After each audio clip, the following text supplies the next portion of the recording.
ॐ यो ब्रह्माणं विदधाति पूर्वं यो वै वेदांश्च प्रहिणोति तस्मै तं आत्मबुद्धिप्रकाशं मुमुक्षुर्वै शरणमहं प्रपद्ये। ॐ शान्तिः शान्तिः शान्तिः।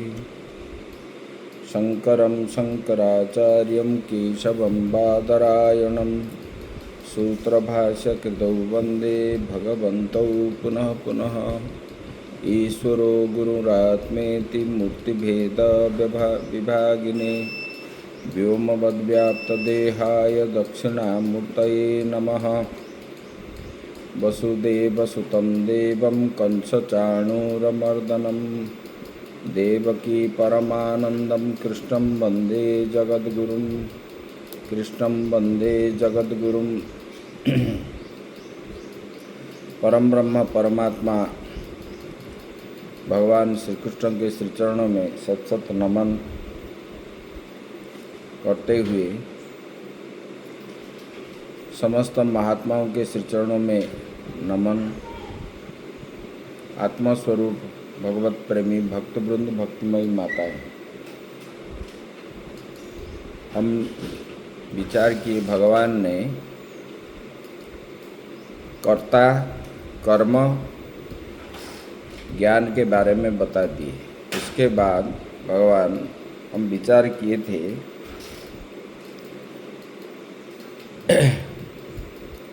श्रेयान स्वधर्म विगुणः परधर्मात् स्वनुष्ठितात्।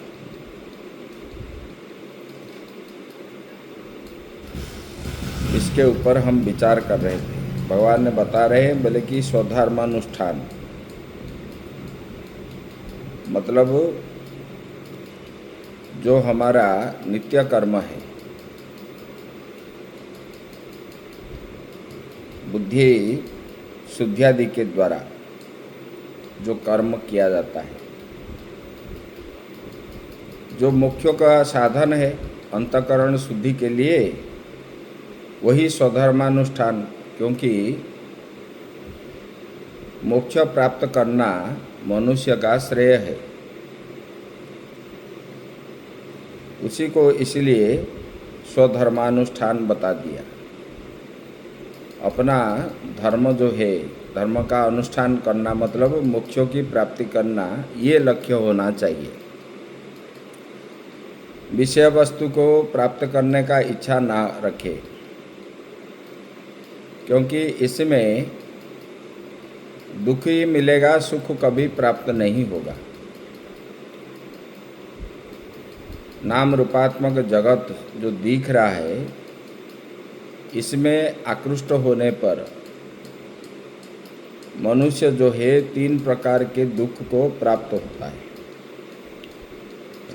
उससे निवृत्ति होने के लिए स्वधर्मानुष्ठान का अनुष्ठान करना चाहिए।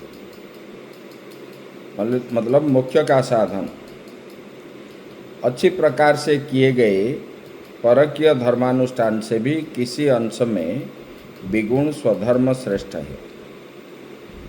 दूसरे किसी का अच्छा अनुष्ठान भी हो, अपना कम दिखाई दे रहा हो, फिर भी जो है अपना स्वधर्म में रह करके अपने धर्म को पालन करना, ये श्रेय माना गया है। परधर्मात् स्वनुष्ठितात्। बोले क्यों? बोले कि स्वभाव नियत कर्म को करता हुआ मनुष्य पाप को प्राप्त नहीं होता।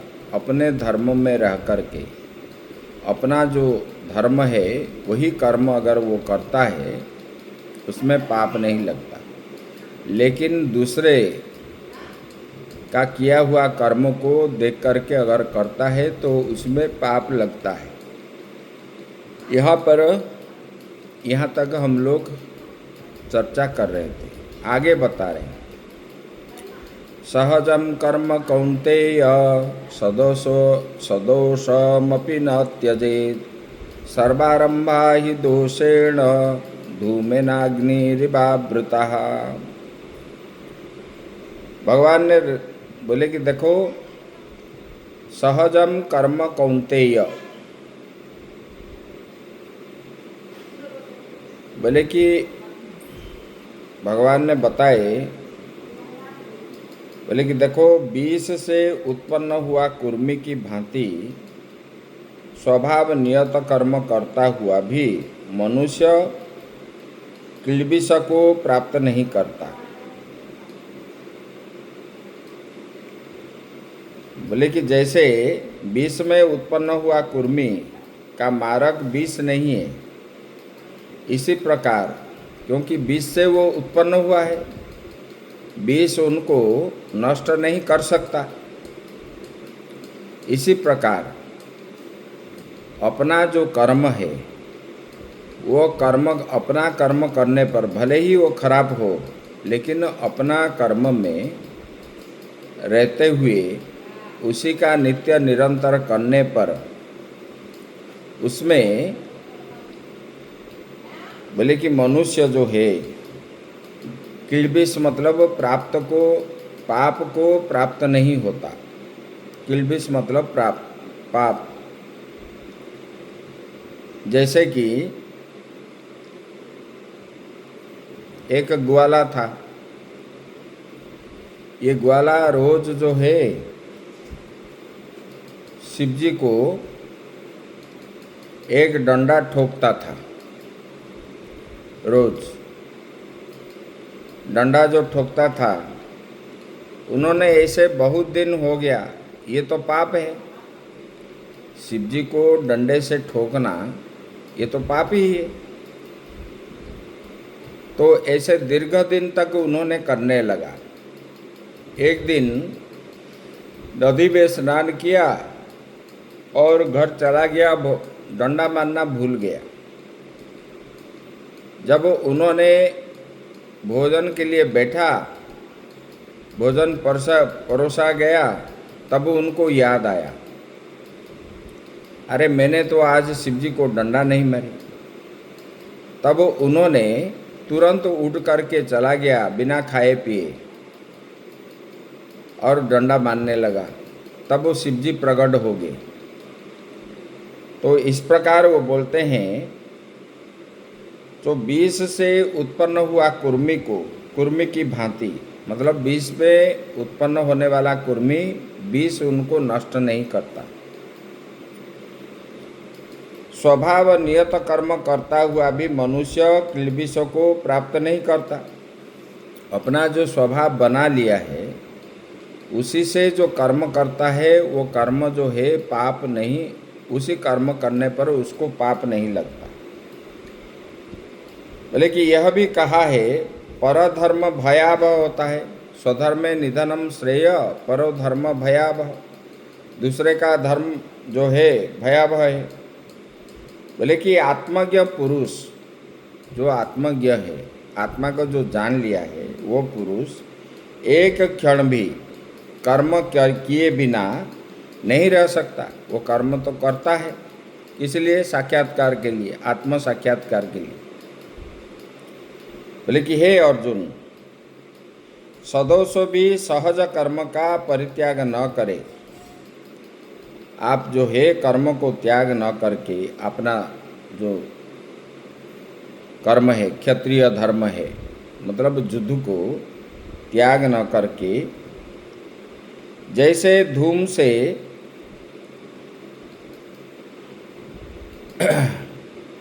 धूमेन अग्नि इर्व्यावृता, धूम से अग्नि आवृत रहती है, ऐसा ही सभी आरंभ दोष युक्त है।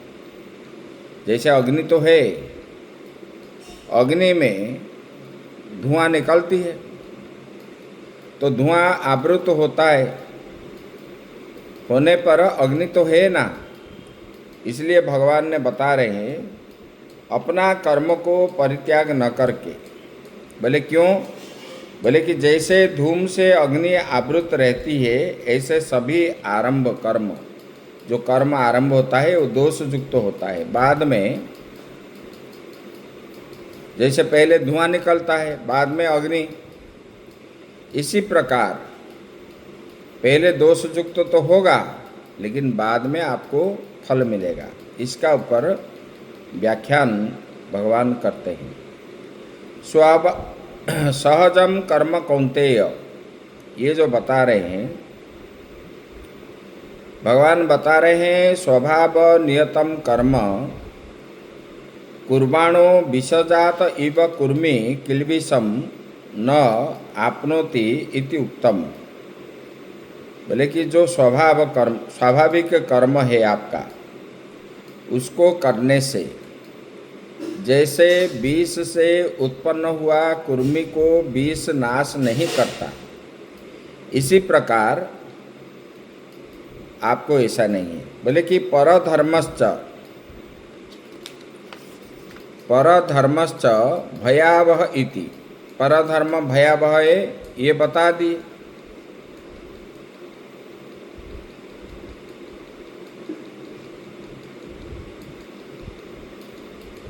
न हि कश्चित् क्षणमपि जातु तिष्ठत्य कर्मकृत, अकर्म कृत तिष्ठति इति उक्तम। अतः सहजम सह जन्मन एव उत्पन्नम सहजम किं तत्कर्म कौन्तेय सदोषोमपि त्रिगुणात्मन न त्यजेत्। सर्वारंभा आरभ्यन्त इति आरंभा सर्वकर्माणि इति एतत् प्रकरणम। भगवान ने बता रहे हैं, बोले कि देखो, जन्म के साथ उत्पन्न हुए कर्म को सहज कर्म कहते हैं।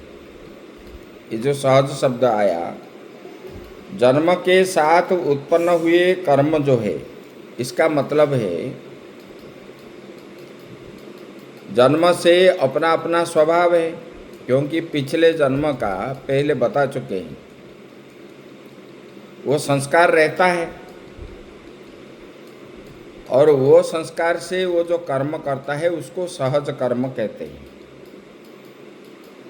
वो त्रिगुणात्मक होने के कारण दोषयुक्त भी होता है, वो कर्म भी त्रिगुणात्मिक है, इसलिए वो दोषयुक्त है।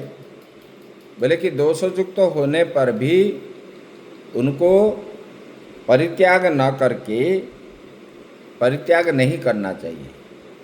बोले क्यों? सभी आरंभ अर्थात कर्म दोषयुक्त होता है। जो कर्म प्रारंभ हम करते हैं, पहले तो दोष दिखेगा ही। जो भी कर्म है, चाहे स्वधर्म हो चाहे परधर्म हो, वे सबके सब त्रिगुणात्मिका है। इसलिए जैसे भगवान बता रहे हैं, बोले कि जैसे धूम से अग्नि आवृत रहती है, बोले कि ऐसे ही वे कर्म जो है दोष से आवृत है।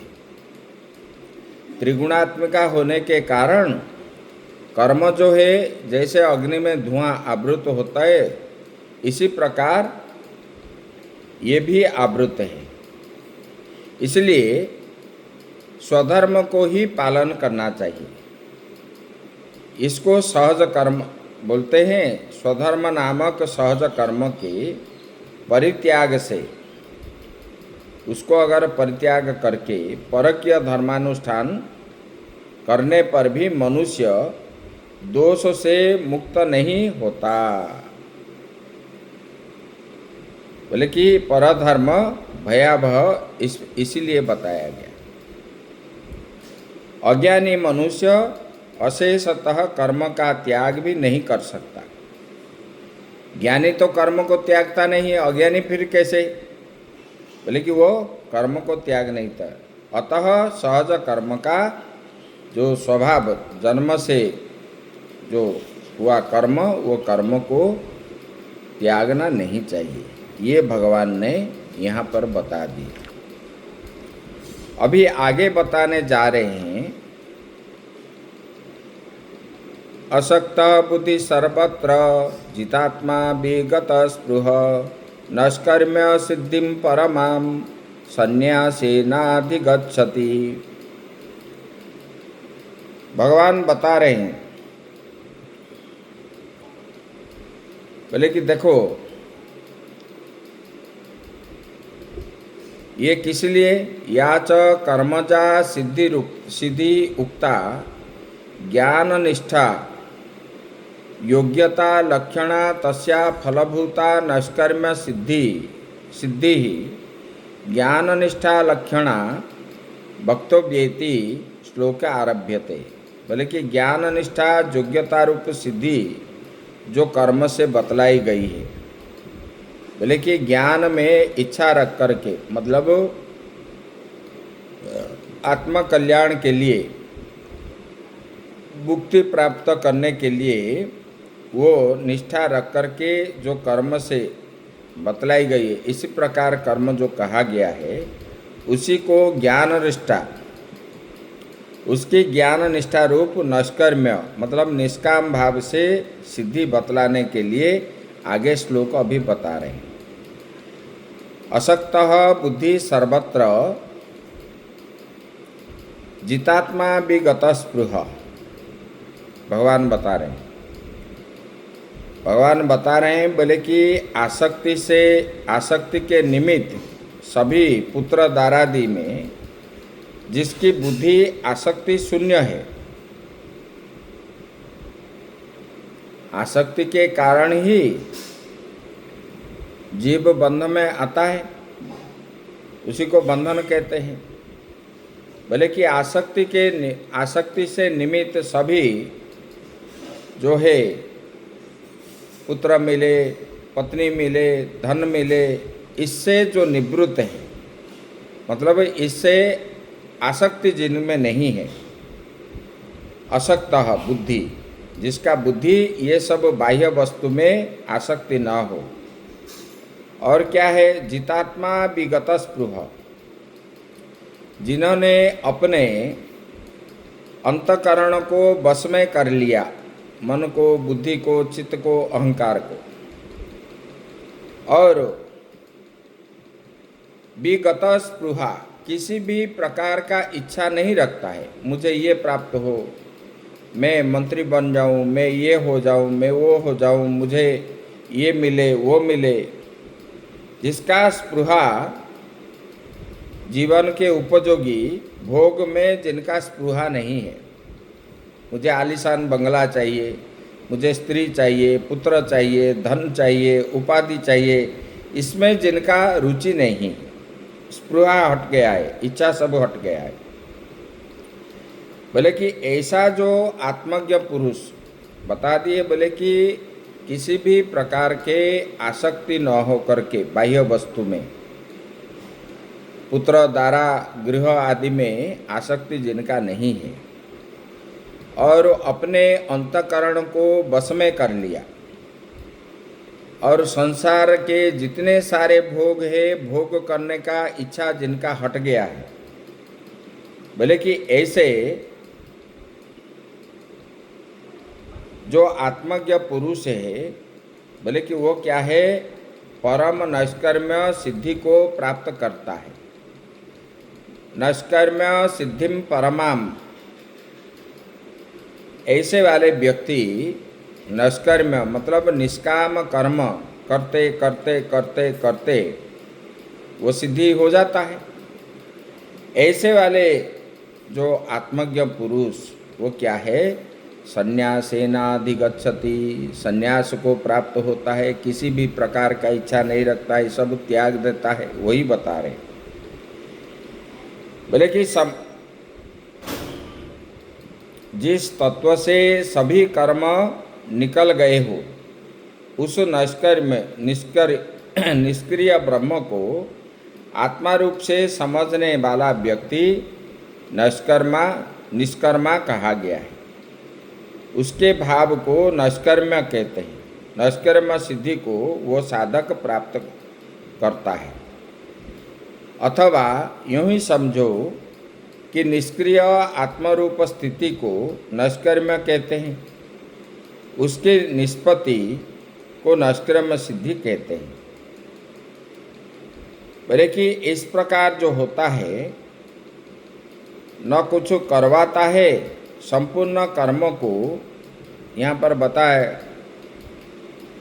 बोले कि संपूर्ण कर्म को मन से त्याग कर, न कुछ करता हुआ, न कुछ करवाता हुआ, न द्वार वाले शरीर में सुखपूर्वक वो क्या करता है, बैठता है, ये भगवान ने बताए।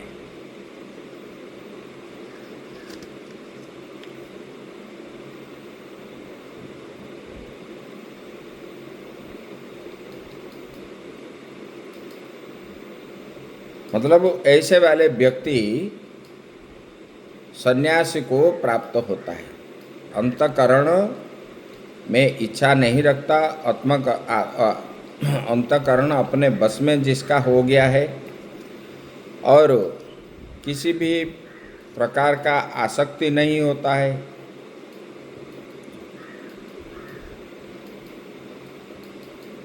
यह बता दिया। सर्वकर्माणि मनसा सन्न्यस्य नैव कुर्वन्न कारयन्, ये जो बता दिए, बोले कि इनको मन से सब प्रकार का त्याग करके, जो आत्मा ही सब कुछ है इस प्रकार सोचता है, ऐसे करते करते करते वो क्या है, असक्त बुद्धि, मतलब जिनका बुद्धि में किसी भी प्रकार का आसक्ति नहीं है और अपने अंतःकरण को बस में कर लिया जितात्मा, और किसी भी प्रकार का इच्छा, उनके विगत स्पृहा, मतलब किसी भी प्रकार का सांसारिक सुख भोगने का इच्छा जिनके नहीं है, ऐसे वाले नष्कर्म सिद्धि उसको कहते हैं। ऐसे वाले परम भक्त क्या है, संन्यासेनादि गच्छति, सन्यासी को ही प्राप्त होता है, ये भगवान ने बता दी। आगे जो बताएंगे उसी की चर्चा हम कल विचार करेंगे। ओम पूर्णमदः पूर्णमिदं पूर्णात् पूर्णमुदच्यते पूर्णस्य पूर्णमादाय पूर्णमेवावशिष्यते। ओम शांति शांति शांति।